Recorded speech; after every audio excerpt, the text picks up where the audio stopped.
Hi, welcome to వికెడాక్స్. ఆంధ్రప్రదేశ్లో 13 జిల్లాలు 26 అయినాయి. 26ని ఇప్పుడు 34 ఎన్నో చేయబోతున్నారు. సరే, అది వేరే విషయం. 13 జిల్లాల్లో కొన్ని వందల మంది మాల నాయకులు ఉన్నారు. కొన్ని వేల సంఖ్యలో సంఘాలు కూడా ఉన్నాయి. బయటికి రానివి ఉన్నాయి, తెలియనివి ఉన్నాయి. ఉన్నా కానీ పట్టించుకునే పరిస్థితే లేదు. దానికి రాజకీయ ఇబ్బందులు, ఆర్థిక ఇబ్బందులు చాలా ఉన్నాయి. కానీ ఒకే ఒక్క సంఘం, ఒక organisation, Ambedkar's India mission. Ambedkar's India mission మాత్రం యావత్ రాష్ట్రం మొత్తం ఉంది. 13 జిల్లాలో ప్రతి ఒక్క కేడర్, ప్రతి ఒక్క నాయకుడు కూడా 1000 మంది కాదు 10,000 మందితో మీటింగ్ పెట్టాకైనా సరే అంత మంచి చదువుకొని ఉద్యోగాలు చేసుకుంటూ ఆర్థికంగా సెటిల్ అయ్యి ఉన్నవాళ్ళు ఒక అంబేద్కర్స్ ఇండియా మిషన్లోనే ఉన్నారు. ఇది నిర్మోహమాటంగా చెప్పచ్చు, ఎవరు అవునన్నా కాదన్నా కానీ.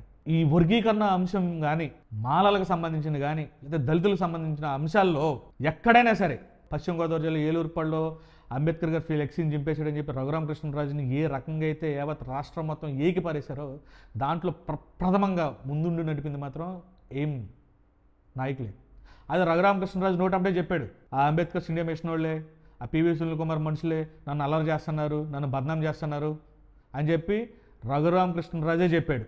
ఇంక ఏ దళిత సంఘం కనపడలేదా రఘురామకృష్ణరాజుకి? అంటే ఎంత ఇంపాక్ట్ చూపించారు వాళ్ళు.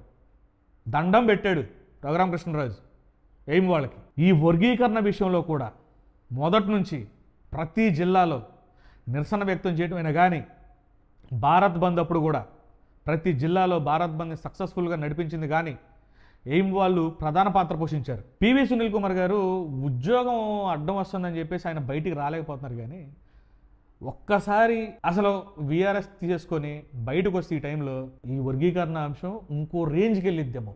ఎవరున్నారు అసలు అంత యావత్ రాష్ట్రం మొత్తం ఉన్న నాయకుల్లో అంత పాపులర్ ఉన్న ఒక దళితుడు, ఒక అధికారి అయినా ఉండి, లేదా దళితుల్ని ఒక చోటకు తీసుకొచ్చి మీటింగ్ పెట్టగలిగే, మాట్లాడగలిగే వ్యక్తి, అంత ఫెమిలియర్ దళిత నాయకుడు ఎవరన్నా ఉన్నారా?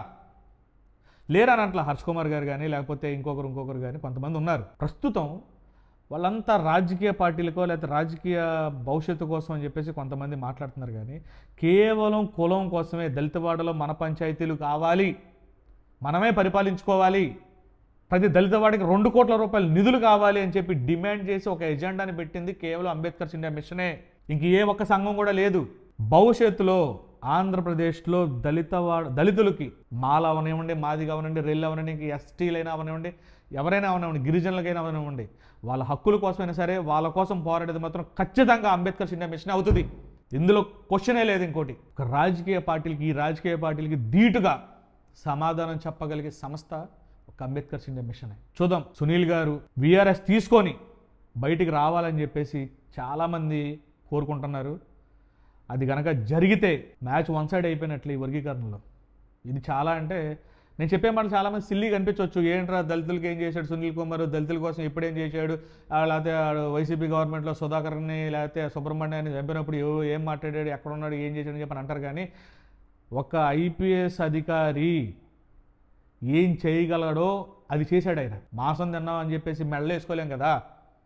అది ఆయన నిజంగా ఒక దళిత నాయకుడిగానే ఉంటే అప్పుడు లెక్క ఇంకో రకంగా ఉండేది.